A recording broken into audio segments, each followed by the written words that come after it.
Welcome to Who's That Pokemon, the most in-depth Pokemon anime rewatch podcast on the entire internet. If you didn't know, this is a retrospective look back on the Pokemon anime series, episode by episode from the very beginning. This show has been airing for over 20 years now and has over 1,000 episodes, yet it seems to get neglected by Pokemon fans, so I thought it was about time it got a podcast entirely dedicated to it. The first episode we're looking at today is the 31st episode of the Indigo League series titled Dig Those Diglett. The Japanese title is Lots of Digda. This episode first aired in Japan on October 28, 1997, and in the United States on October 19, 1998. There's nothing of note for this day in Pokemon history on the Japanese air date, but for the American air date, it's Masumita Hidaka's birthday. Hidaka is a storyboard artist and director for the anime, so it's pretty relevant to this show. And in 2013, Genesect and The Legend Awakened premiered in the US alongside the first two episodes of the XY anime, so a pretty big day there for Pokemon anime in general. We've got the birthday of Hidaka and then the 16th movie, which I'm actually watching today for an upcoming video project. And yeah, the XY anime debuted. It debuted I think it was under a week after it debuted in Japan. But then the US had to wait ages for the rest because they hadn't finished the Gen 5 anime yet. The IMDb rating for today's episode is a 7.2. The screenplay was written by Takeshi Shudo, and this is Shudo's 7th episode, which ties Atsuhiro Tomioka for the most episodes written. Shudo's also been on a bit of a hiatus here. It's his first episode that he's written since The Ghost of Maiden's Peak, which was 11 episodes ago now. It feels like a lifetime. This episode also ties The School of Hard Knocks for his lowest rated episode. The director for Dig Those Diglett is Shigeru Omachi. This is his 3rd episode in the director's chair, and it's also his lowest rated so far. As has been the theme lately, we have no debuts for recurring/major human characters. Technically, we could throw Gary in there for the dub, but we haven't because we covered the dub version of Beauty and the Beach. We've got a handful of Pokemon debuts though. Arbok, Diglett, Dugtrio, and Weezing all make their debuts here, and the Who's That Pokemon is Diglett. So with all of that said, it's time to head into the episode summary and discussion.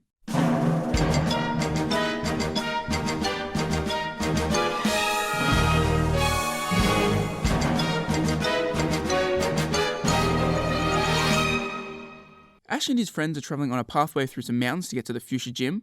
Brock comments that Fuchsia Gym should be right over the mountain, but realises that they are surrounded by many mountains. Elsewhere in the forest, Team Rocket is having a picnic and getting ready to eat their lunch. An explosion is heard concerning Ash, his friends, and Team Rocket. Team Rocket's food spills all over them, irritating them. Everyone runs to where the explosion came from, and they locate a truck-filled road. So something that's not mentioned in the summary here, and it might just be a dub-only thing, it probably is a dub-only thing. The narrator tells us that apparently several months have passed since Ash started his journey.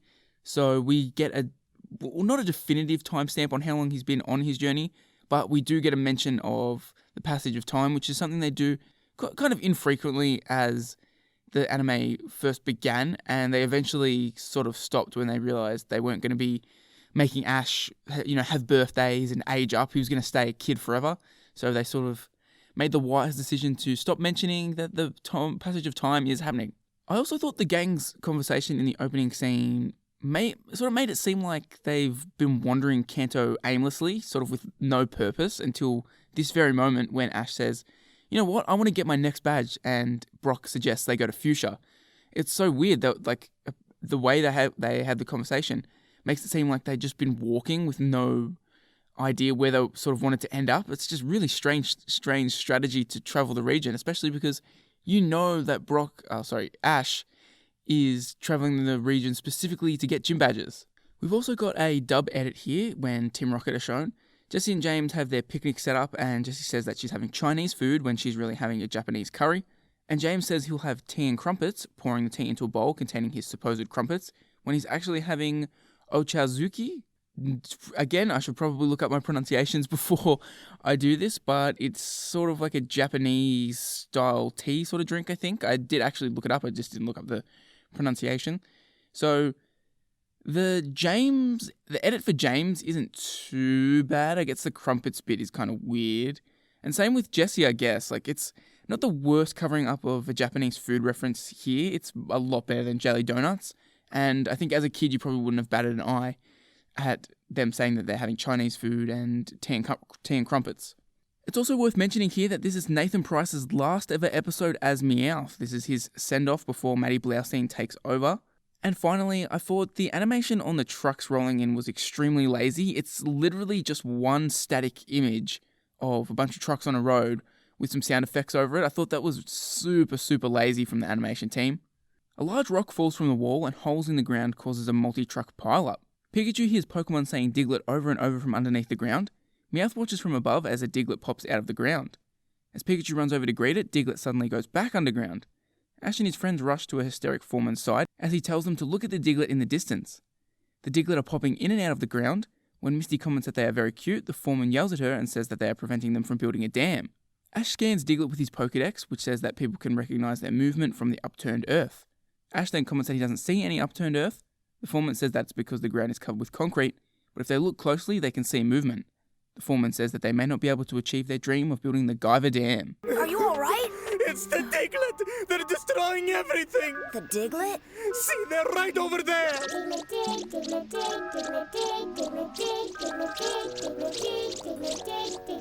Oh, look how cute! You think they're cute, do you? Thanks to them, we can't finish building that dam! I hate Diglett! I hate them! So not a whole lot to talk about in this specific section here. I just do really love how over the top the foreman character is. He's just so extra, goes the extra mile. He's actually voiced by Ted Lewis, the original voice of James. And yeah, it's just such a great role. It's so, I guess, inconsequential and so minuscule that he doesn't even get given a name. He's just referred to as the foreman on Bulbapedia. But yeah, I actually really like his character. He's an enjoyable sort of character of the day. The foreman explains that they came up with a special division of Pokemon trainers to get rid of the Diglett. He is offering a reward of a 6-night, 7-day long stay at the Guyver Hot Springs Resort for anyone who can get rid of them. Ash volunteers and the foreman thinks that they were the ones that were called in. But suddenly, Gary arrives with a fleet of trainer-filled buses behind him. Gary notices Ash and says that it must be a coincidence that he is there since only the best trainers such as himself were invited, and ranks Ash last. Gary asks Ash if he has caught any good Pokemon. As Ash offers to show him, Gary notes that only amateur Pokemon trainers show off their Pokemon. He instead offers to show off his personal fan club. Ash asks if they are Pokemon, as Brock hits him in the head and tells him not to be dumb. Brock asks who the girls are, and Gary explains that they're his friends. Brock asks the girls if they want to go out with him sometime, and they all agree. As Brock asks the girls for their personal details, though, the foreman begs for someone to go after the Diglett. Gary and his girls drive off to stop the Diglett, and Brock doesn't get their phone numbers. Team Rocket, hidden amongst the bushes, comment that they are Pokemon trainers and are motivated to join the Diglett pest control effort and would enjoy some rest and relaxation. How would you lovely young ladies like to get together with me sometime? Yes, sir. That would be fun.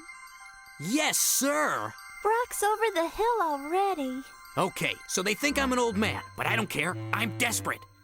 Could I have somebody's phone number, please? Maybe an address, email? Can we please get back to the business at hand? Somebody's got to get rid of these Diglett! Considering Gary travels by car, it seems like he should be even further ahead than he is when it comes to where Ash is. I have no doubts Gary is able to travel way quicker because he has a car than Ash.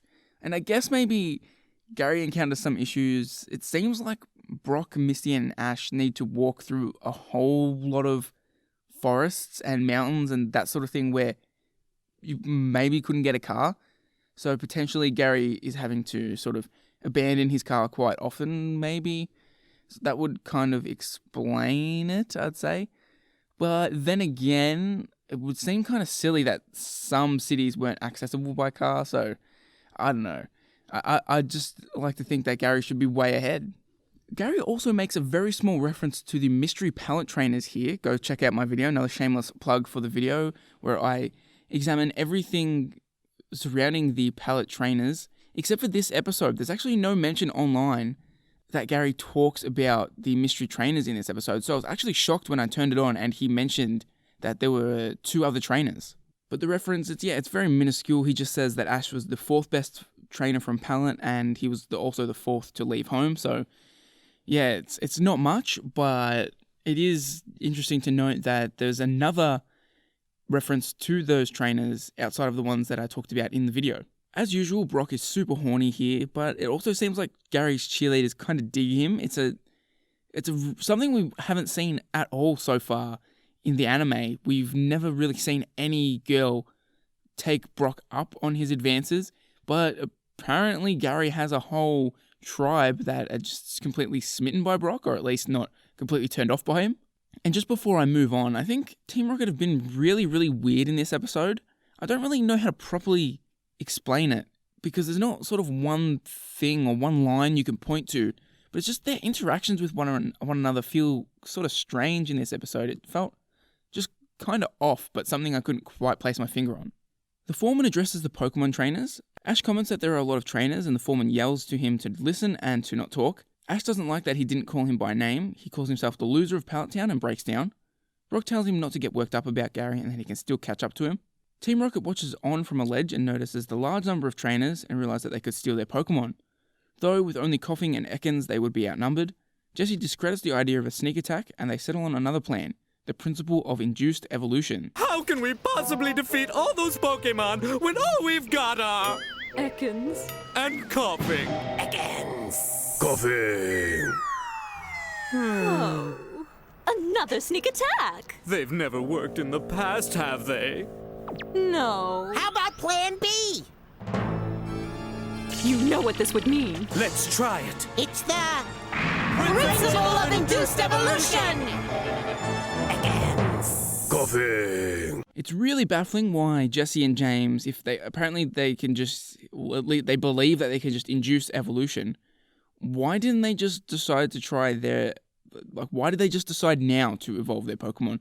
It doesn't really make any sense for an evil team to be holding on to these Pokemon. I know it kind of gets, we know that they've got sentimental value, and they sort of bring up the whole, when you evolve a Pokemon, they can change, that sort of thing. But, it's actually pretty rare in this show that they ever show off a Pokemon changing in a way that sort of matters.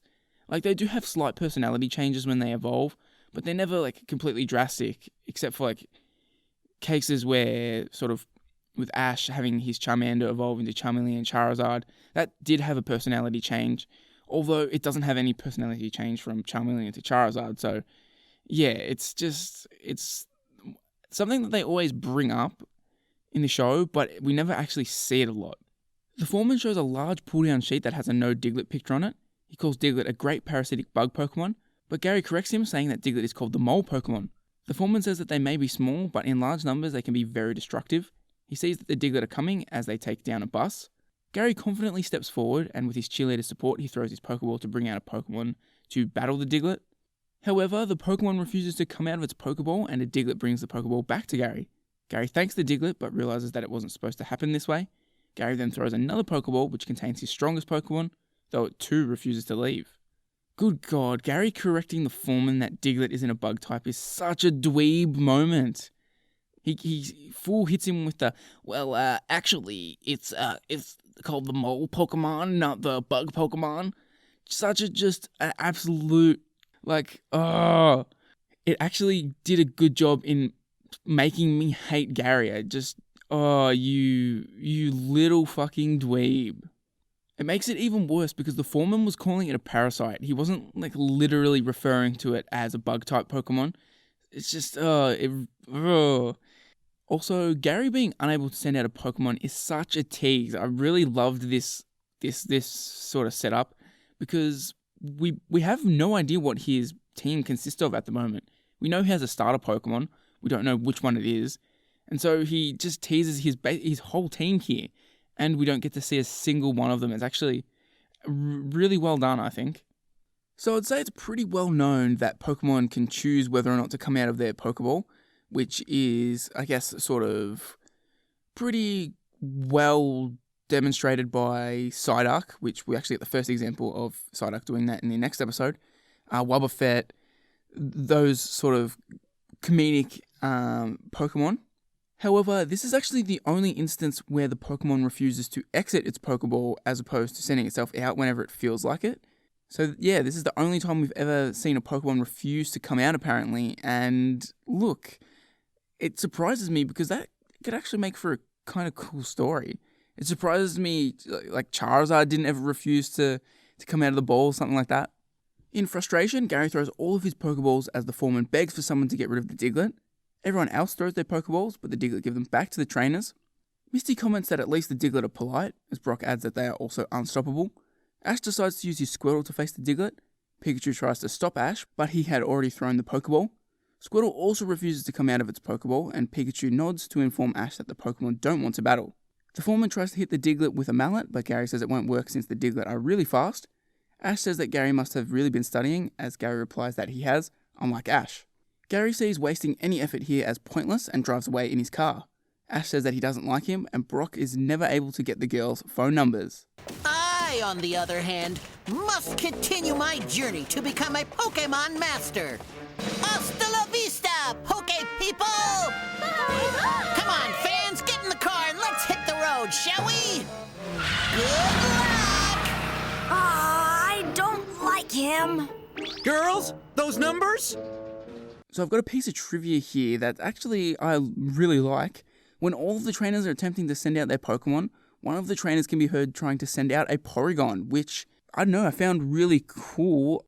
We are in the aftermath of the Pokemon Shock incident in the Porygon episode, so I feel like 4 kids would definitely know what had went on there. They would have probably known that Porygon was involved. I feel like they would have got some sort of word telling them that Porygon is off limits.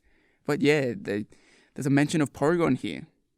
According to Gary, Diglett can move at the speed of light, which just, what the? It's such a weird line. Literally, like, why does he say that they can move at the speed of light? It just raises so many questions. And they totally reused an animation from earlier in the episode when Gary leaves in his car. It's exactly the same as when he drives off to try and go face the Diglett, and I don't know, yeah, they've just got a few moments in this episode where they're just trying to cut corners, I guess. I know I'm being pretty harsh, animation is a tough process, but yeah, I've got to be critical. That night, Ash and his friends enjoy a hot spring. Misty says that she can't understand why the Pokemon wouldn't come out of their Pokeballs. Ash asks Pikachu why that is, and Pikachu points to where the Diglett are. Ash and his friends follow them. While they're following the Diglett, they pass by the foreman, who keeps trying to hit the Diglett with a mallet. Meanwhile, Team Rocket is reading about how to evolve their Pokemon, and find out that Pokemon must have a lot of experience before they can evolve. They say that Pokemon change when they evolve, and that they've known both Coughing and Ekans for a long time. As Team Rocket hugs their Pokemon and cry, the tears spur their Pokemon to evolve. Meowth comments that their time to evolve is now.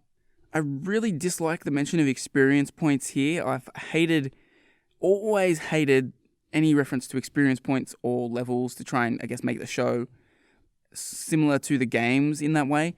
It just doesn't work in reality or in the anime. It just, levels and experience points they're a game mechanic. They need to stay in the games. They have no place in the anime, in my opinion. So yeah, hearing them talk about, you've got to get lots of experience points, just makes me cringe. I've also got one piece of trivia about Team Rocket's Pokemon here. Out of all the Pokemon ever owned by Jesse or James, Arbok has used the most moves with 11. Which is that's quite a high move pool. I know Jesse had Arbok for an eternity, so it makes sense. But most main character Pokemon don't ever use that many moves. I feel like that's a lot higher than even the vast majority of Ash's Pokemon. So Ash and his friends continue to follow the Diglett that are carrying small trees. They watch on as Diglett and Dugtrio help plant the trees on a mountainside. Ash scans Dugtrio with his Pokedex, and Brock comments that it must be Diglett and Dugtrio's home. He explains that they play and work together on that mountain range, with Dugtrio ploughing through the ground and Diglett planting the trees. He also explains that the whole mountain range was built by them, and that maybe more gardens, forests, and mountain ranges across the world were also built by Diglett and Dugtrio. The foreman appears and reflects on the consequences of a completed dam, including floods and Pokemon displacement. They realise that the Pokemon figured that out before they did, and that's why they wouldn't come out of their Pokeballs. Brock comments that they have a lot to learn about the ways of the Pokemon. The foreman then decides that they will stop their work on the dam as Diglett and Dugtrio continue their efforts. Probably all the forests in the entire world are... Beautiful gardens made by these little guys. And if we complete the dam, this whole mountain forest would be completely covered with water. And nothing could live here. All of our Pokemon realized that before we did. That's why none of them would leave their Pokeballs, even when their masters ordered them to. I guess we humans still have a lot to learn from the ways of the Pokemon, right, Ash? I guess so, huh, Pikachu? Pikachu. Good lord, it takes them an insanely long time to realize that the Diglett and Dugtrio are mad because they're destroying their habitat. Pokemon trainers really aren't the brightest bunch, are they? It's just, as soon as the episode starts, it seems so obvious, and they just are completely oblivious. Even like the foreman being oblivious to it makes sense because he's so sort of just hyper-focused on building this massive dam that, yeah, it would kind of make sense that he might overlook this. But all the other Pokemon trainers, and especially like Brock, Ash, and Misty, why would they not realize that it's displacing Pokemon from their habitats? It's just common sense. A little bit of an error here as well. It's actually kind of, well, it's a error I guess 4Kids became famous for from moments in the first movie, but in the dub, Brock points out that Diglett plows the ground and that Dugtrio plants the trees, but the clip actually shows Dugtrio plowing the ground and the Diglett planting the trees. So, look, I won't roast them too hard. Those mistakes happen. It's not a blatantly bad one, so I'll pay it. Team Rocket shows up and does their motto as Meowth interrupts them by saying that they know the rest. Ash tells them that they're not in the mood to deal with them today, and Jessie says that they are in a good enough mood to share with them a special treat. As they wear Japanese outfits, hold fans, and fireworks go off above, they begin to introduce their new Pokemon. Jessie introduces her Pokemon as her Ekans has evolved into Arbok, and James's Coughing has evolved into Wheezing. Music plays and fireworks go off as Team Rocket prepares to attack. Ash calls on Squirtle, Charmander, and Bulbasaur for assistance. Wheezing attacks with Smog and Pikachu uses Thunderbolt, but Arbok dodges it. Arbok digs underground while Wheezing follows it. Diglett and Dugtrio say their names a few times with Team Rocket saying it once. Underground, the Diglett and Dugtrio are beating up Arbok and Wheezing as they come out of the ground with bumps and are knocked out. Diglett and Dugtrio pop out of the ground, group together and form a tall mud wave. Team Rocket and their Pokemon ride on top of the Diglett and Dugtrio group and act as if they are surfing before it smashes and destroys the dam wall. So I feel like evolving Team Rocket's Pokemon is supposed to make them more menacing, but they're still incompetent half-wits like that we've come to know in the first 30 episodes, and it really doesn't do anything to make them more intimidating. Like, they've evolved their Pokemon, they have fully evolved Pokemon, something that the twerps don't have, but they don't do anything else to sort of change Team Rocket. They get curb stomped almost immediately here, despite having brand new evolved Pokemon. We actually barely even get to see the new Pokemon.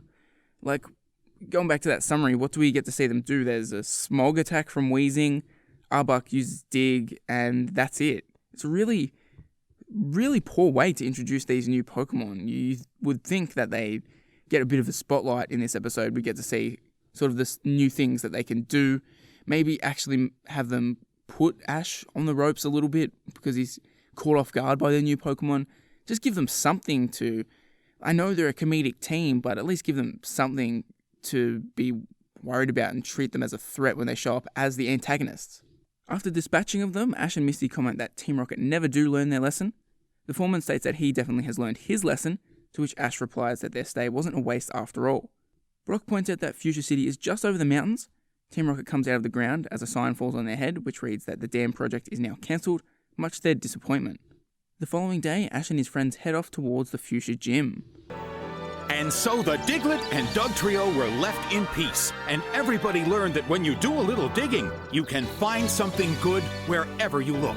And now, it's on to the next Pokemon adventure. And that ends the episode. I think, look, this episode is a big ball of nothing in my opinion.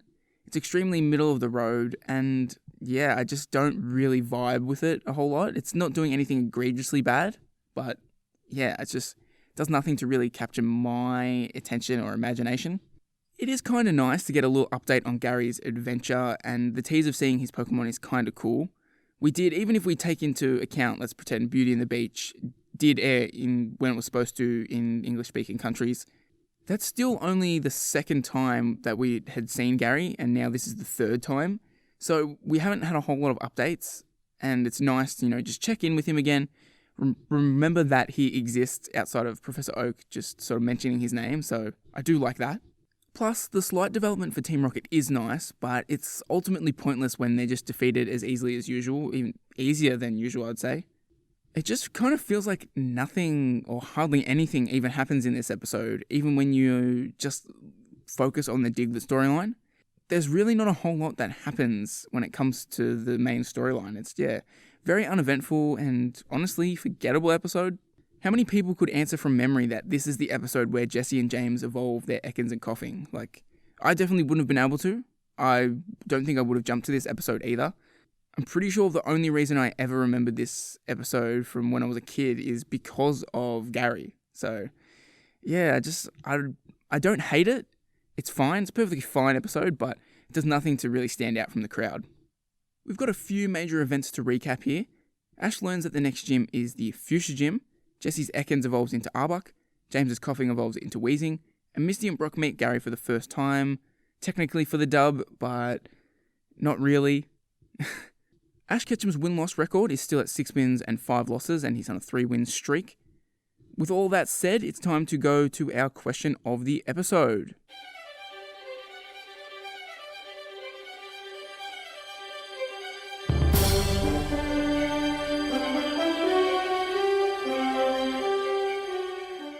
My question of the episode for Dig Those Diglett is going to be centered around Team Rocket. I want to hear your favourite memories of their time with Arbok and Wheezing. They're Team Rocket's 2 most iconic Pokemon by far. They had them for so long before eventually parting ways. So they have a lot of great moments. They actually have a lot of touching moments. I mean, Team Rocket in general have a lot of touching moments with their Pokemon. It's probably one of my favourite things about their character.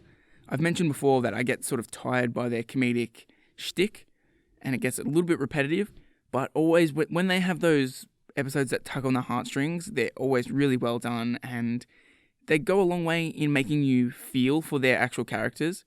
So yeah, a lot to choose from out there, but I want to hear what your favourite Arbok and Wheezing moments are.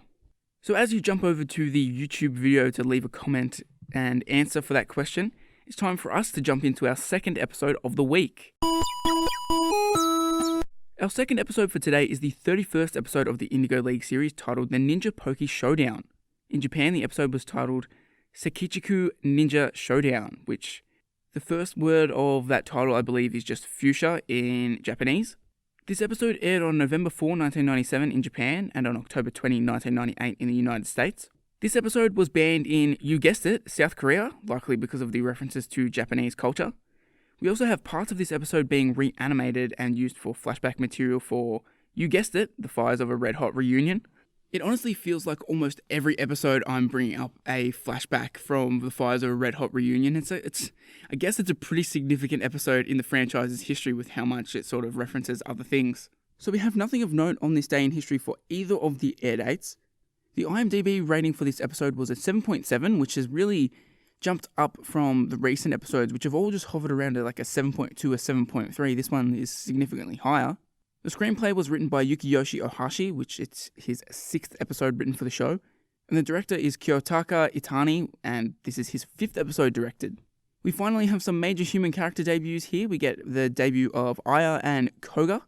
And for Pokemon debuts, we get Golbat and Venomoth. The Who's That Pokemon is Venonat, strangely, so it's not even a Pokemon that's debuting here. With that said, it's time to jump into the episode's summary and discussion for Ash's latest gym battle.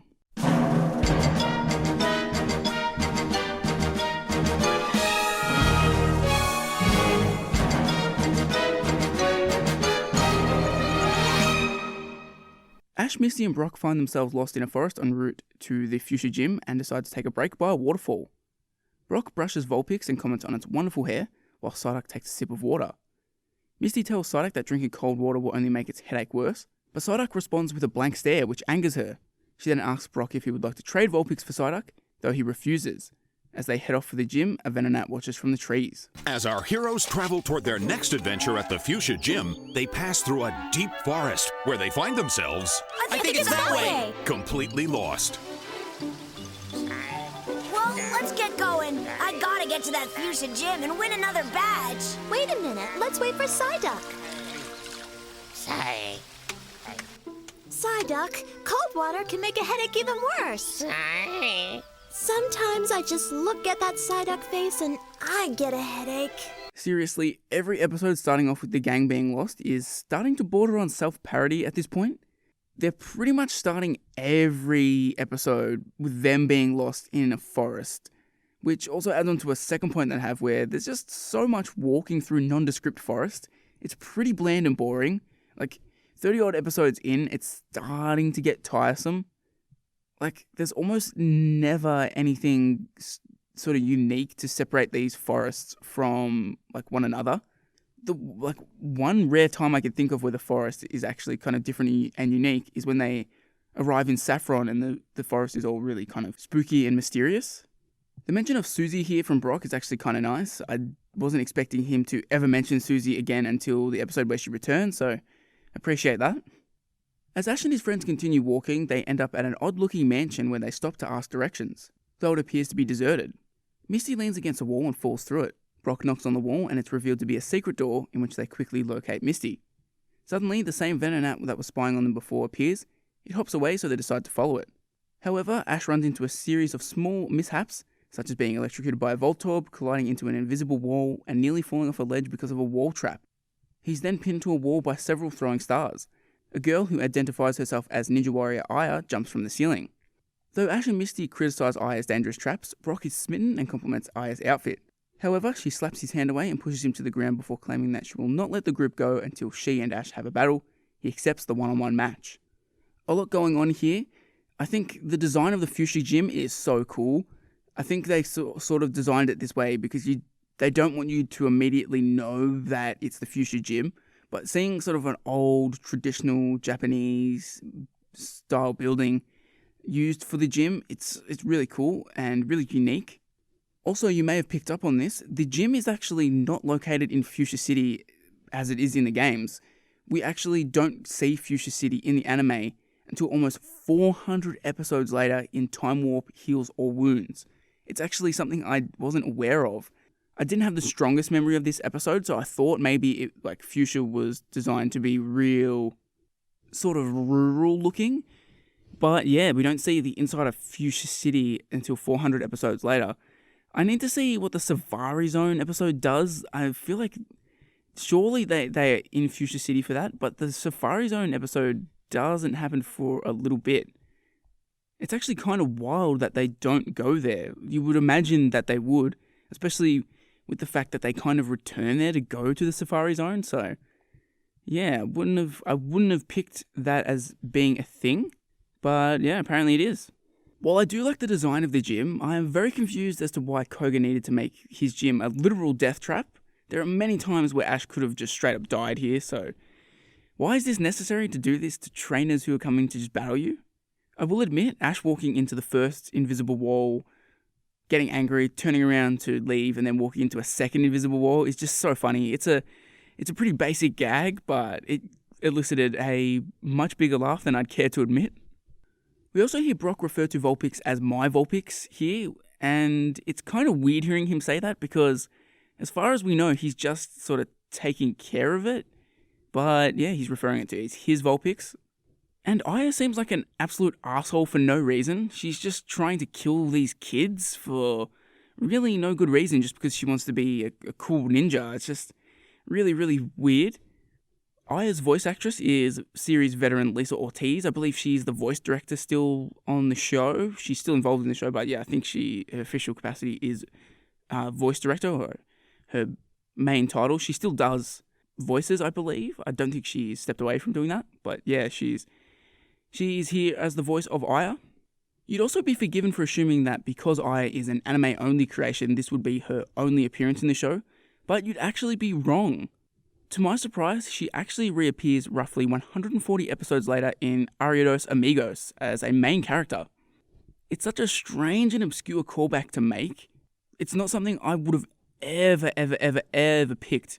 And in comparison, the only time Koga ever reappears is in a flashback, which, considering Koga goes on to be an Elite Four member, you would think, oh, maybe in Johto they have an episode where Koga reappears and we sort of hear that he has leveled up from being a gym leader to a Elite Four member. But nope, we get his anime-only sister. So yeah, it's a fun fact to tell your friends. Aya sends out Venonat and Ash chooses Bulbasaur. Bulbasaur uses Tackle, but Venonat jumps on its head and launches a Stun Spore attack, which Bulbasaur deflects with Whirlwind. It then replies with its Vine Whip, though Venonat evades it and scores a direct hit with its Psybeam. Bulbasaur then finishes it off with Leech Seed before its vines quickly entangle the Pokemon and drain it of its energy. Aya returns Venonat just as a Voltorb appears and uses Self-Destruct, filling the room with smoke. Koga appears, explaining that they're at the Fuchsia Gym, revealing that he is the gym leader, and introduces Aya as his younger sister and announces that he's going to battle Ash and not let the group go until he does. Ash states that his intentions were to find the gym and challenge Koga, and Koga shows him a soul badge that he can earn by defeating him. Ash sends in Pidgeotto, and Koga responds by sending out his own Venonat, which promptly evolves into Venomoth. Koga orders Venomoth to use Stun Spore, and Ash orders Pidgeotto to use Whirlwind. This time, however, the Stun Spore paralyzes Pidgeotto. Venomoth then follows up with Sleep Powder, prompting Ash to recall Pidgeotto and send out Charmander. Venomoth uses Stun Spore again, but Charmander blocks it with Flamethrower. It's that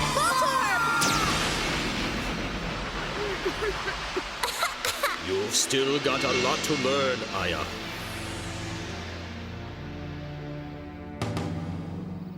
Honored brother, I have failed.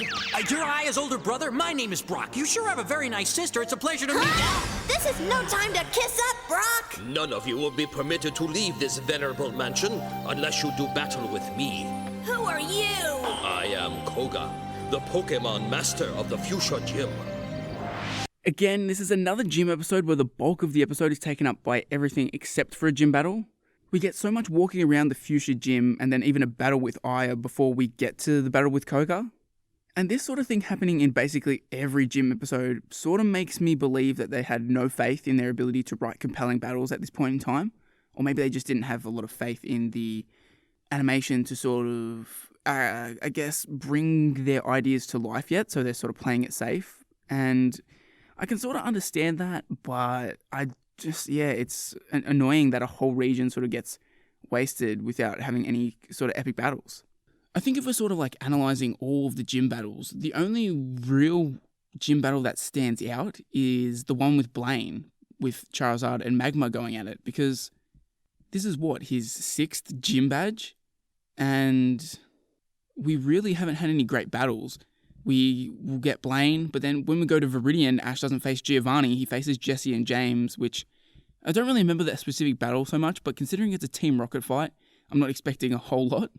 It's also super weird that none of the gym leaders ever recognize each other. You would imagine like gym leaders would have heard of each other at the very least, but I mean, Brock and Misty just walking around the Kanto region, never recognized by any gym leaders.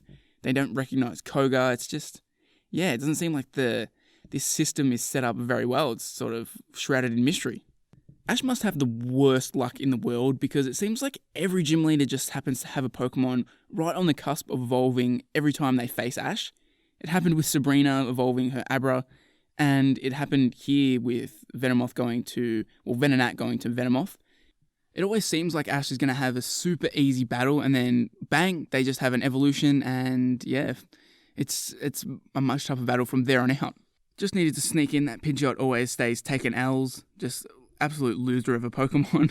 We do have an error here though. When Ash commands his Bulbasaur to use Whirlwind, in the games obviously Bulbasaur cannot legitimately know this move. However, this was most likely a dubbing error since Whirlwind is known as blow away in Japanese, and Ash was most likely telling Bulbasaur to simply blow away the Stun Spore rather than use the actual attack. So it's an error, but it's something that I could definitely easily see getting caught up in translation, because translating is a tough job, especially when you have stuff like that. So it can be hard to sort of decide whether the original intent was for Bulbasaur to use Whirlwind, or was it just blowing away the thing? It's definitely tricky, and I think for kids, they get shat on rightly in some aspects, but in other aspects, it's like, I mean, you try and do better. It's a damn hard job. Due to Koga later becoming a member of the Elite Four, this is technically the first appearance of an Elite Four member in the anime. The first appearance of a current Elite Four member would not be until 39 episodes from now. Into Master of the Unexpected, we get to see Bruno. And Koga is voiced by Stuart Zagnant, who's also known as Stan Hart. He was the original voice of Professor Oak, but that was basically all he did on the show until the voice actor split. He did eventually return in Unova, voicing Cedric Juniper, but it's quite interesting to note that he basically voiced Professor Oak in Koga, and sort of that was it. At this point, Team Rocket arrives on the scene and performs a theatrical kabuki rendition of their motto, sending out Arbok and Weezing in the process. Ash, Aya, and Koga send in Charmander, Venonat, and Venomoth, respectively, to battle, but James throws a fistful of sticky thread at them, immobilizing them. Pikachu then steps up, only to meet the same fate from Jessie. Misty then tries to send out Starmie, but Psyduck breaks out of its Pokeball instead. An infuriated Misty asks Ash what moves Psyduck knows. Ash consults the Pokedex, which lists Tail Whip. Misty tells Psyduck to use Tail Whip, but Psyduck wags its tail to no effect whatsoever. The Pokedex then lists Psyduck's second move as Scratch, which Psyduck does use on Arbok, but it doesn't work. Arbok begins biting Psyduck's head, worsening its headache. So sort of going back to what I was saying about the episodes being dedicated to everything but gym battling, they battle, Ash and Koga battle for like literally 2 minutes before Team Rocket interrupts. Not nearly enough time for them to have a satisfying battle here.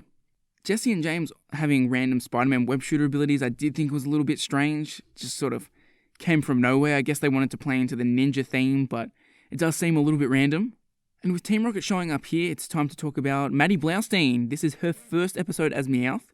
She was apparently heavily influenced by Meowth's Japanese voice for her take on the role, and she tried to bring in many of the qualities from that version. Also, apparently the voice actor switch between Nathan Price and Maddie Blaustein happened before the show even started airing. From what I read, Price decided he wanted to focus on live-action acting, so the role was given to Maddie, who had done a number of Character of the Day voices on the show so far. Considering how popular the show would become, I would imagine Nathan Price is kicking himself that he didn't stay on. It seems like a voice acting gig on a show that reached that sort of success would be actually a pretty cushy job. I don't think the four kids actors ever got paid like exorbitant amounts of money, but I'm sure like it was a pretty solid paycheck for voice acting stuff, which as far as I know, it seems like voice acting is probably a little bit easier than live action acting, mostly probably because, especially with 4 kids, you just go in and record your own lines, whereas if you're doing live action acting, you're on set with a bunch of other people, you've got to rely on obviously all like the lighting, makeup, all that sort of the technical side, but you've also got to rely on other people not flubbing their lines while you're there. Whereas when Nathan Price would go into the studio for Meowth, I'm sure he would just go in, deliver his lines, don't have to worry about anybody else fucking up, and then get to go home. So yeah, I imagine he probably would have been kicking himself for that. I think the weird interlude in this episode where we sort of just learn about Psyduck's attacks is kind of weird. Like, in the middle of a gym episode, we have a section dedicated to learning what Psyduck can do. Misty's brand new capture. Well, fresh capture. It's not brand new anymore. Again, they're just doing everything they can to not show gym battling. However, it is kind of funny to see its head being bitten by Arbok, so I guess it pays off a little bit in the end. And as I alluded to earlier in the episode, this episode marks the first time Psyduck jumps out of Misty's Pokeball when she attempts to summon another Pokemon. Koga pulls a cord, opening up several ceiling panels and unleashing a large amount of Voltorb on the trio. However, Team Rocket uses more of their sticky thread to reel in the entire pack of Voltorb. Brock then notices that the room is slanted, and Koga explains that it's a strategy to confuse opponents. Team Rocket breaks through a wall with the Voltorb stuffed in a loot bag. Meowth bowls a Voltorb towards Ash and his friends, and it explodes. Ash attempts to retaliate, though his Pokemon are still entangled in Team Rocket's sticky web.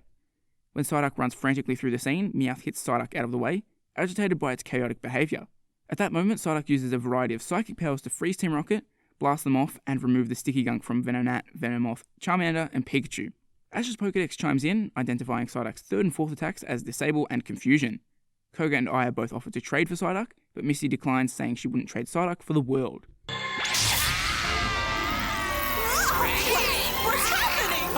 I'm frozen, I can't move! Hey, this must be one of Psyduck's attacks. Psyduck's attacks. Number 3, Disable. Psyduck's attacks. Number 4, Confusion.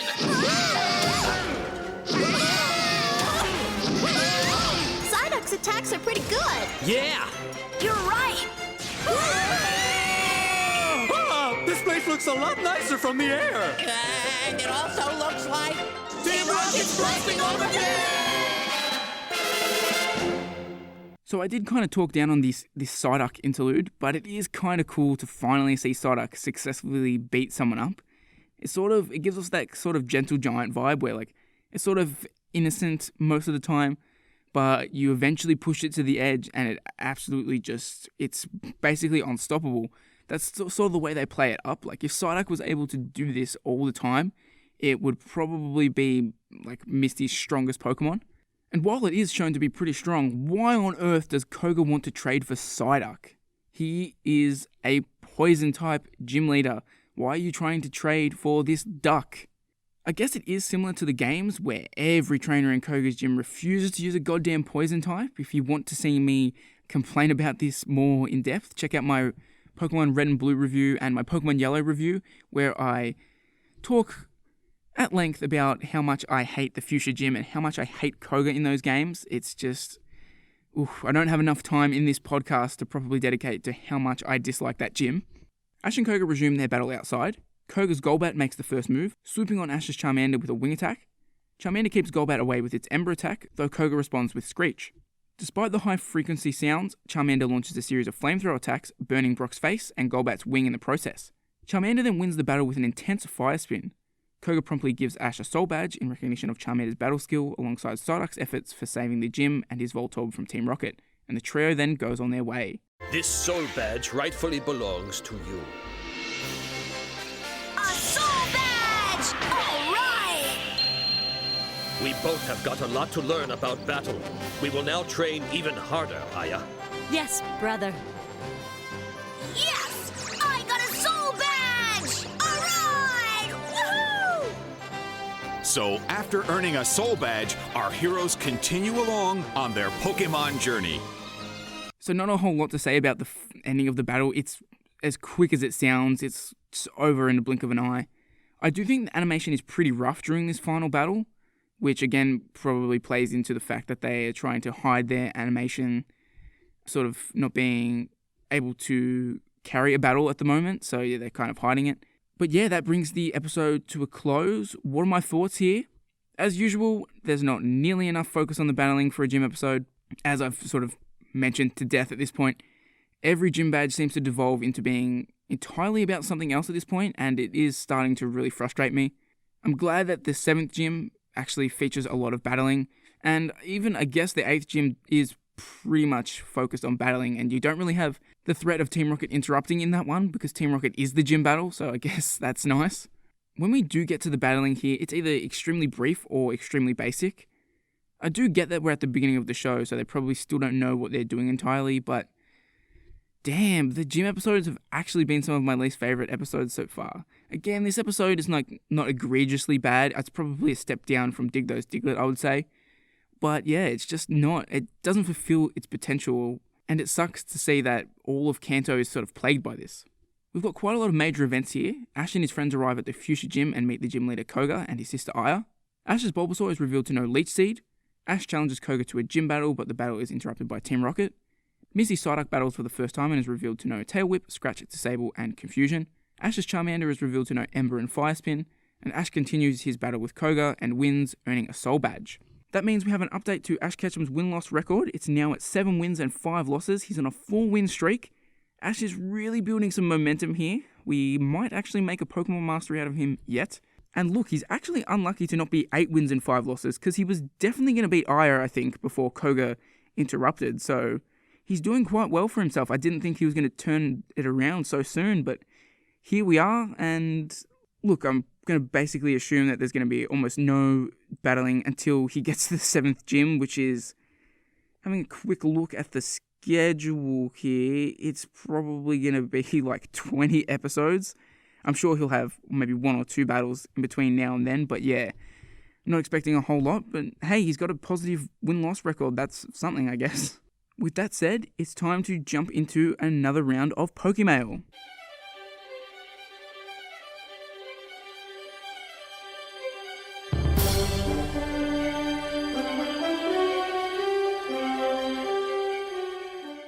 Now this time, I want to ask you, if you were a gym leader in the anime, what would you theme your gym around? Now, I'm not talking about Pokemon type, I'm talking about sort of overall theming, so how Koga has the ninja theme and he has the traditional Pokemon gym. What would you sort of theme your gym around? What sort of aesthetic would you give it? As you've probably picked up through my love of the elaborate Pokemon Center designs, just seeing cool buildings like this is like totally my jam. So yeah, I want to hear what you guys would do if you had free reign of a Pokemon gym.